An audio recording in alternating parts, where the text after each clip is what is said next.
मेरी लाइफ में सबसे अच्छी जो बात हुई है ना, मुझे जो सबसे अच्छी बात लगती है आज आज तक की, वो ये है कि मैं ना कभी रिजेक्शन से एज़ सच डरा नहीं हूँ।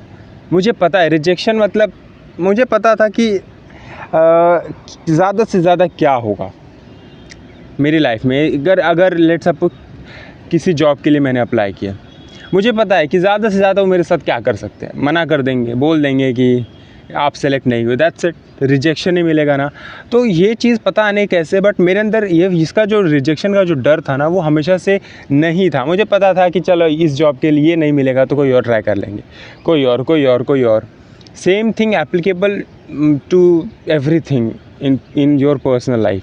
अगर आप रिजेक्शन से अफेक्ट होंगे नहीं ना, तो आपके पास ज़्यादा अपॉर्चुनिटीज़ होंगी as compared to the person जो बहुत डरता है रिजेक्शन से।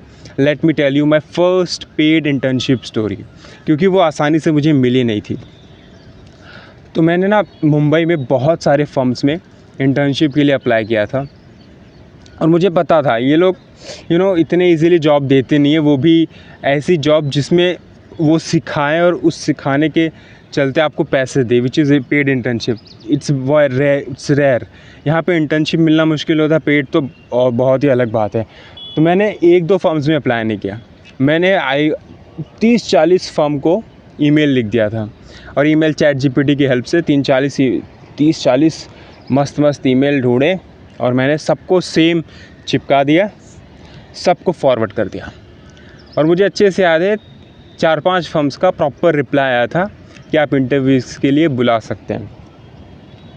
तो मैं 3 फर्म्स में इंटरेस्ट था, 5 का आया था येस, मैं 3 फर्म में इंटरेस्टेड था वहाँ पे जाने के लिए। तो मैं वो तीनों ही फर्म में इंटरव्यू देने गया था। तो मैं let's take XYZ as a name of 3 different firms. तो एक्स जो फर्म था वो मेरी लोकेलिटी में था, मुझे पता था इस फर्म में मैं इंटरव्यू देने जाऊँगा, मैं सेलेक्ट हो जाऊँगा। There is rarest of rarest chances कि मैं यहाँ से भी रिजेक्ट हो जाऊँगा। और जो वाई जो फर्म था, उसमें ना थोड़ा सा मैं डर रहा था जाने से। अब मैं उसका रीज़न बताता हूँ। वाई फर्म में जब मैंने अप्लाई किया था, तो वहाँ के जो मैनेजर थे ना, उन्होंने मुझे ईमेल नहीं लिखा था रिस्पॉन्स में, उन्होंने मुझे कॉल किया था।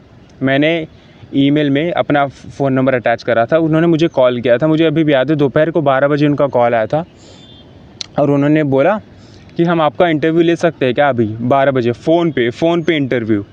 मैं तो डर गया, मैं प्रिपेयर था नहीं, और मैंने बोला सर अभी तो मैं बाहर आया हूँ, अभी मैं इंटरव्यू दे नहीं सकता, मैं कल आ जाऊँगा ऑफिस में, आप तब ले लेना। तो उन्होंने बोला अच्छा ठीक है। तो मैंने क्या किया, थोड़ा सा सर्च मारा फर्म्स के बारे में, बोला यार यहाँ तो बहुत ही गंदा वाइब आ रहा है कि ये तो भाई कल यहाँ पे मैं रिजेक्ट ना हो जाऊँ कल जाके। तो मैंने क्या सोचा, ये वाई को जाने देते, यहाँ पे इंटरव्यू देने नहीं जाएंगे, पहले से ये लोग इतने सवाल कर रहे हैं सिर्फ फ़ोन पे, वहाँ पे जाऊँगा तो क्या क्या पूछेंगे। हाँ, अब आते हैं जेड फर्म पे, XYZ। अब ये जो जेड वाला फर्म था ना, ये मिड साइज़ फर्म नहीं था, ये मुंबई में टॉप 20 फर्म्स में आता था। अब ये फर्म की बात ही यही है कि ये मिड साइज़ फर्म नहीं है, और ये मिड साइज़ फर्म वाले जो नहीं होते ना, उनको ना आप क्वालिफ़िकेशन के साथ साथ ना एक्सपीरियंस भी चाहिए होता है, स्किल्स भी चाहिए होती है, विच इज़ ट्रू, वो तो रिक्वायरमेंट होनी चाहिए। मेरे पास सब क्वालिफ़िकेशंस तो थी, बट मेरे पास उतना एक्सपीरियंस नहीं था, एक्सपीरियंस था ही नहीं। उस एक्सपीरियंस के लिए तो मैं अप्लाई कर रहा था, मेरे पास 3 मंथ का एक्सपीरियंस था, वो भी 1 साल पुराना।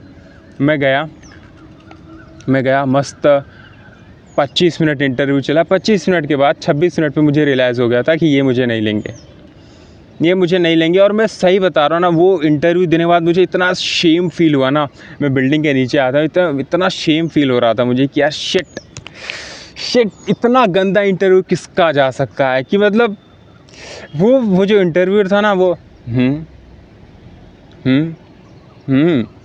ऐसे रिस्पॉन्स दे रहा था, जो वो सवाल पूछ रहा था उसके मेरा रिस्पॉन्स देखने के बाद कि ऐसा हो सकता है। मैं बोला सर ऐसा ही हो सकता है। तो मैं तो फिर जब मैं नीचे आया ना बिल्डिंग के, मैं समझ गया यहाँ पे तो मैं रिजेक्ट हूँ। और मैं इतना शेम फील कर रहा था ना, इतना ह्यूमिलिएशन फील कर रहा था ना खुद में। मैंने सोचा कि अब बेइज्जती हो चुकी है मेरी बेइज्जती प्रॉपर, ये बाय द वे अंधेरी में था ये फर्म, प्रॉपर बेइज्जती हो चुकी है मेरी। एक काम करता हूँ ना, अब ये मैनेजर से भी बेइज्जती करवा ही लेते हैं। ये जो मैनेजर वाला जो फर्म था वाई वाला, वो बोरीवली में था। तो मैं अंधेरी से बोरीवली आ रहा था, मैं गया इंटरव्यू के लिए। वहाँ पे मैं 2 बजे पहुँचा था, ठीक है, 2 बजे पहुँचा था।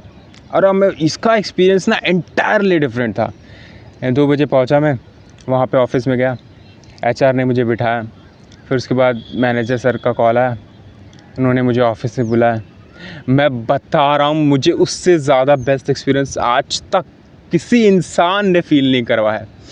उन्होंने पहले बोला कि आप यहाँ स्टेशन से यहाँ पे पैदल चल के आए। मैंने बोला यस सर। तो उन्होंने बोला आपको पानी, कॉफ़ी, चाय कुछ चाहिए? तो मैंने बोला कुछ नहीं चाहिए सर, बस आप इंटरव्यू ले लो।